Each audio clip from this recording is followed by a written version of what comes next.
인터넷 쇼핑의 장점은 저렴한 데다가 빠르기까지 하다는 데 있죠. 그런데 여기 시가보다 비싸고 후원금까지 내는 데다가 배송은 최대 한 달이나 걸리는 온라인 마켓이 인기라고 합니다. 아이, 이거 뭐 흑우들의 천국인가? 뭐 불법 거래 같은 건가?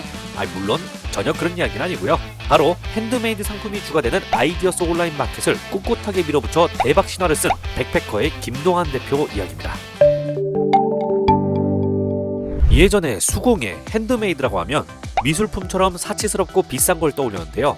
요즘은 금손이 만든 액세서리나 음식이 생각보다 저렴한 가격으로 SNS상에서 인기를 끌며 인식이 변화했죠. 김동환 대표가 핸드메이드 상품 유통 채널을 만들겠다고 마음먹은 건 이런 유행을 따라가기 위해서는 아니었습니다. 바로 도예를 전공해 도자기를 만들던 사촌동생과 함께 자취생활을 하면서부터였죠. 동생이 만든 건 멋지고 독특한 디자인의 도자기였지만 정작 이를 판매할 채널은 한정적이었습니다. 기껏해야 플리마켓이나 좌판 판매였죠. 심지어 플리마켓은 자주 열리는 것도 아니고 겨울엔 추워서 열리지도 않는 겁니다. 어쩌지 팔다 보니 팔릴까 싶을 정도로 독특한 제품들이 더 인기가 많다는 사실을 알게 되었는데요. 이는 핸드메이드 제품에 대한 고정 수요층이 확실하다는 걸 깨닫는 계기가 되죠. 시장성도 확인했겠다, 개선할 점도 알았겠다, 더군다나 능력 있는 사람이 인정받는 사회를 추구하는 신념과도 일치하니 김동환 대표는 핸드메이드 시장을 개척하기로 마음먹게 됩니다. 물론 그가 처음부터 창업을 시작하려 하던 건 아니었는데요. 대학을 졸업하고 대기업에 합격해 연수를 받을 때 조직사회에 적응할 수 없어 나오기도 했고, 수평적인 문화에 재미가 있어 다음 커뮤니케이션에 입사하지만 2년간 계속 반복되는 일에 실망하게 되죠. 마켓컬리 김수라 대표도 같은 말 했었는데 성공하는 사람의 공통점인가? 아무튼 그는 다음을 나와 모바일 앱을 만드는 인사이트 미디어라는 스타트업에 입사합니다. 새로운 환경과 일하는 대로 성과가 보이는 것에 날아갈 듯 일을 했죠. 그렇게 일하니 본부장, 일본 지사장까지 맡았었는데 3년 만에 퇴사를 하게 됩니다. 회사를 키워서 매각하려는 대표와 다르게 끝장을 보고 싶었던 그의 의견이 맞지 않았기 때문이었죠.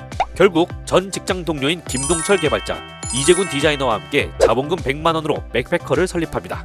오, 이렇게 아이디어스가 시작되었구나 하실 텐데 아닙니다. 김동환 대표가 나름 철저한 사람이에요. 스타트업은 시작하고 나서 1년에서 3년까지는 성과를 내기 힘들고 특별한 수익이 없기 때문에 굶어야 한다는 것.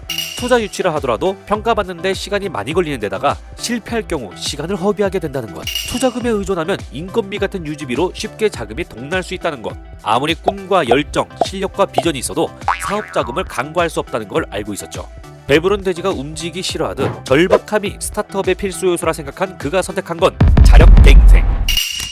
아이디어스의 사업 모델은 아마존도 힘을 못 쓸 정도로 확고한 자리를 지키는 엣시라는 미국의 기업이 성공을 보여준 사업 모델이었죠. 하지만 이건 어디까지나 해외의 이야기일 뿐 국내 성공 가능성을 낙관적으로 보는 사람은 없었습니다. 그래서 핸드메이드 작가들과 투자자들 양쪽에서 문전박대를 당하기 일쑤였죠. 그러나 5년이든 10년이든 버텨서 생존하면 시장이 열릴 것이라는 김동환 대표 확신은 강했습니다.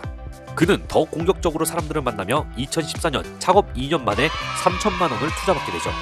처음 말한 것처럼 수공예나 핸드메이드는 사치품 같은 비싼 이미지가 떠오르는데요. 김동환 대표는 액세서리뿐만 아니라 수제청, 수제과자같이 상대적으로 저렴하고 생활에 필요한 것들을 우선적으로 팔며 진입 문턱을 낮췄습니다. 결국 레트로, 뉴트로 열풍처럼 유니크한 제품을 찾는 사람들의 소비 심리와도 딱 맞아떨어져서 그의 전략은 잘 먹혀 들어갔죠. 또 팬덤 커머스 형태도 만들어냈는데요. 단순히 제품 외형을 부각시키는 오픈마켓과 다르게 제작자의 프로필을 보여줘 작품 속에 담긴 이야기도 함께 구매한다는 느낌을 줬고요. 구매자가 작가에게 후원을 하고 직접 채팅을 할 수 있게도 했습니다. 그렇게 인력 확충, 입점 작가 증가 등 시스템이 발전하자 자연스레 소비자도 늘어나게 됩니다. 선순환 단계에 접어들며 투자 유치도 지속, 사업은 급격히 성장하게 되죠. 하지만 하늘 높은 줄 모르고 치솟던 성장은 정체를 맞이합니다. 무려 1년간이나 말이죠. 김동환 대표는 이렇게 망하는가 싶은 마음에 깊은 절망감에 빠졌고 많은 시간을 허비하다가 원인을 찾게 됩니다. 인원 보충으로 빨라질 줄 알았던 업무 속도는 각자 영역에서 동상이몽을 하며 지지부진했던 것입니다. 더군다나 수평적인 회사 문화는 내 마음대로 할 수 있는 문화로 변질되었죠. 주간 회의에서도 정량적인 이야기만 오갈 뿐 적은 인원으로 서로의 의견을 공유하며 박진감 넘치게 실행하던 스타트업의 참신함과 신속함은 온데간데 없어진 것입니다.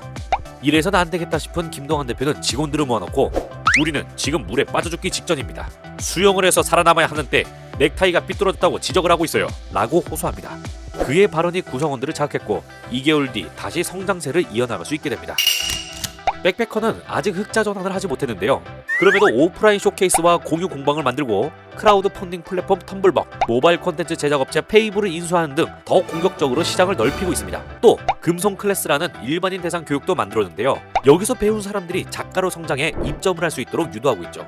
작가의 편의성을 강조하는 아이디어스는 작가를 위해 사진 촬영이나 세무, 판매 전략을 교육해줍니다. 또 부자재도 대량으로 수입해 원가 이하로 공급을 해준다고 하네요.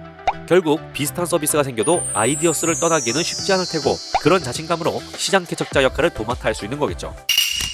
남들은 다 안 된다고 하는데도 무릎 꿇지 않고 자신의 확신을 위해 노력한 김동완 대표의 이야기를 해봤는데요.